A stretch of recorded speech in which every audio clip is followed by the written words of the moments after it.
在我们飞行汽车研发过程中，我们 During the research and development of flying cars, we paid great attention to product safety design and thoroughly studied airworthiness safety requirements to guarantee product safety in configuration, system, software, hardware, etc.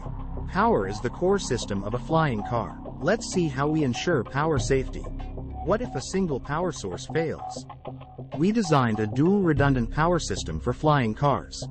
Besides, we carried out a single-point failure simulation test on the X1 and X2. Even in the situation of an extreme single point of failure, our power system can still manage the flight and landing. How to achieve dual redundant power?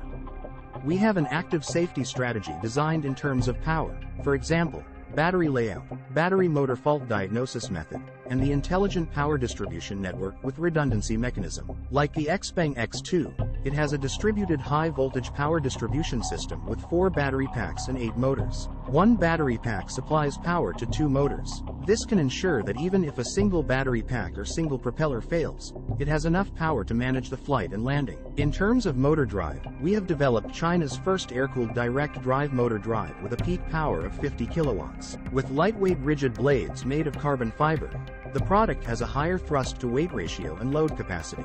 Therefore, in the case of double propeller failure, there is still sufficient power and maneuverability to ensure flight safety. Will these technologies only be applied to XPeng X2? These are some of our explorations on the road to the research and development of flying cars. We will also consider using the redundant power system for future mass-produced products to ensure safety.